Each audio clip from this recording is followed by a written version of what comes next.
The winter took them in one night. Smoke rose from the valley like a dying prayer, and when the dawn came, nothing was left but ash and silence. Ayana did not cry then. Her heart sealed itself behind the kind of stillness only the broken understand. She walked away barefoot through the frost, the ghosts of her mother and brother trailing behind her like thin threads of wind. By the time she reached the ranchlands 2 days later, the snow had turned her grief into something cold and permanent. They said a woman alone should be grateful for work. The ranch cook eyed her dark braids and sun-browned hands, then tossed her an apron. No words, just an understanding that she'd scrub, mend, and stay out of sight.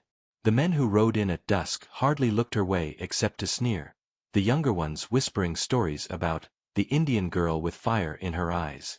She kept her head low, listening to the rhythm of boots, the scrape of cutlery, the way laughter always sounded like thunder about to break. William Dyer arrived a month later, the new foreman.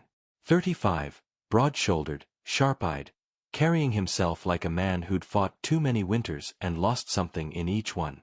He noticed her first when she stepped out of the barn one evening, arms full of kindling. Snow caught on her lashes. She didn't meet his gaze, just walked past him toward the firewood pile.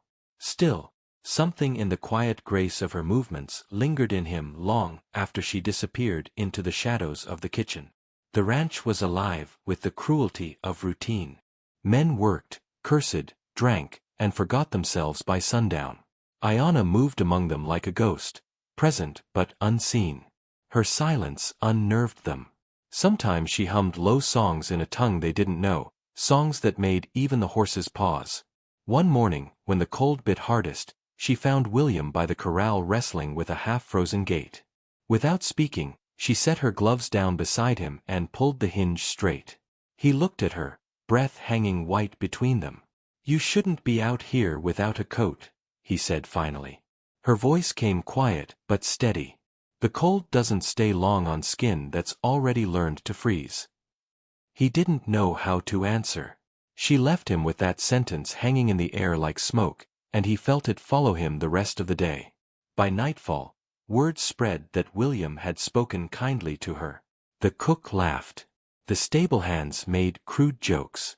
Even old Claiborne, the ranch owner, found amusement in it. "Careful, son," he told William. "You start treating her like a woman, and folks will think you've lost your mind, or worse, your reputation." William shrugged it off, but later, in the quiet of his cabin, he remembered the way she'd said those words about the cold. Something about them felt truer than anything he'd heard in years. The next morning brought a storm. Snow hammered the roofs, wind howled through the trees. Ayana was out before dawn fetching water from the frozen stream. William saw her from the porch, small against the vast white, her figure bent but unyielding. He went down, grabbed the bucket from her hands. "You'll catch your death," he muttered. "Death's already taken what it wanted," she said, eyes fixed on the gray horizon. "It doesn't look back." He frowned. "You shouldn't talk that way." She gave a thin smile. "You shouldn't care, sir." That word, sir, cut deeper than she knew. No one had called him that since before his wife died. He wanted to tell her that grief was something he too carried, though his looked cleaner, dressed in boots and work. But the storm swallowed his voice, and she turned away before he found it again. Days passed, and the snow hardened to ice. Rumors thickened like smoke. Men began to say she cast bad luck, that cattle sickened when she hummed those songs.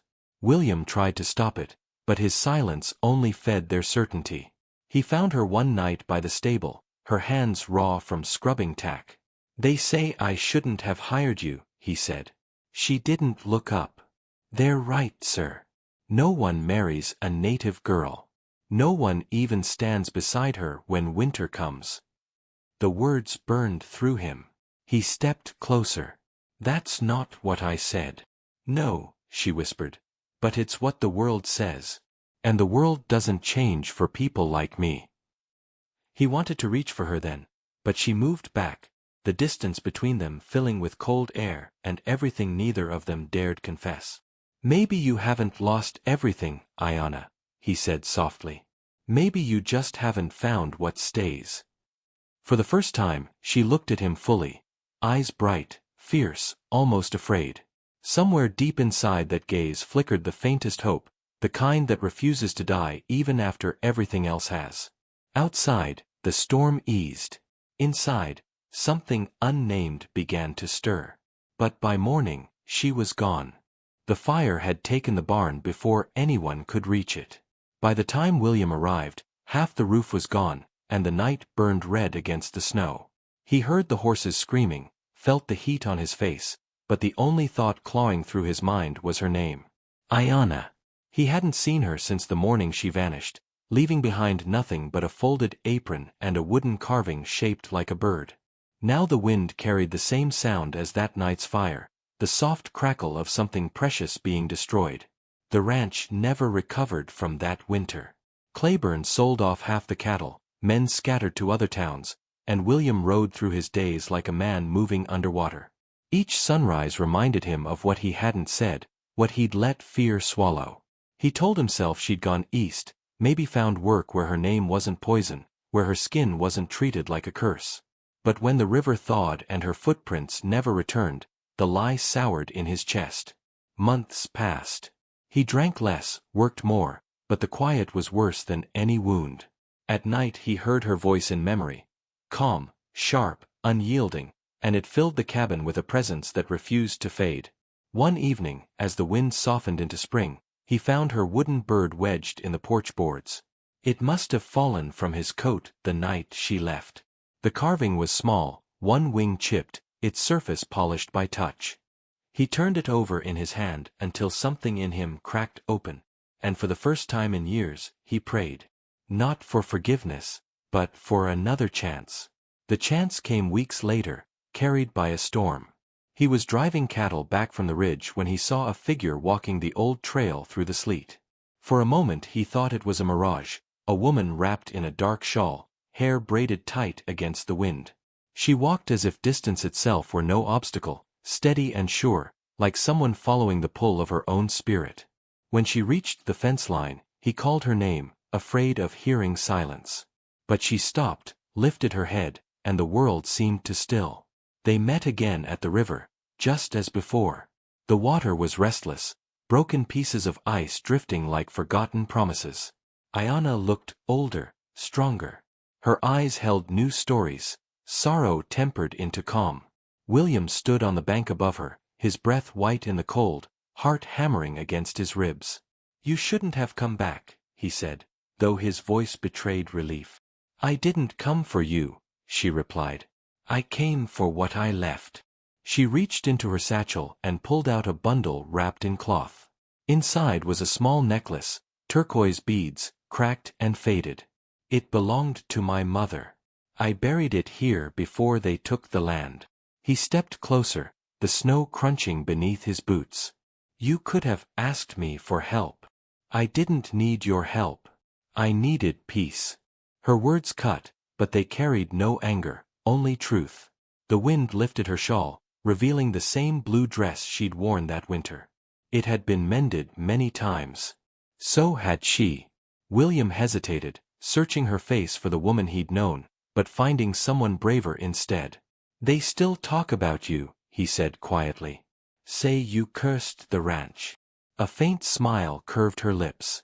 Then it's still alive enough to fear me. They stood there, the river murmuring between them. He wanted to reach for her hand, to say the words he'd buried beneath pride and grief. But before he could, thunder rolled low across the valley. A storm was coming again.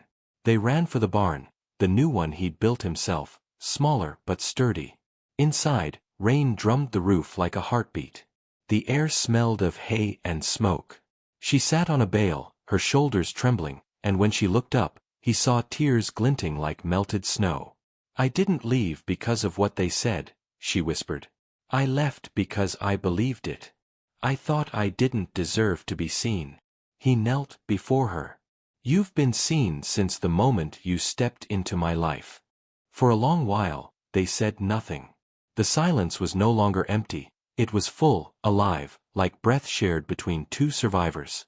When the rain eased, Dawn crept through the cracks of the barn door, thin and gold. Iana rose and walked to the threshold. The river shone beyond the fields, gentle now, its surface whole again. "Will you stay?" William asked, his voice barely more than a whisper. She turned halfway, the light outlining her in soft gold. "I'll stay if staying means not hiding." And then she stepped into the light, leaving the question, her answer, hovering between them. Outside, the land breathed again, the fire long gone but its memory still warm beneath the ashes.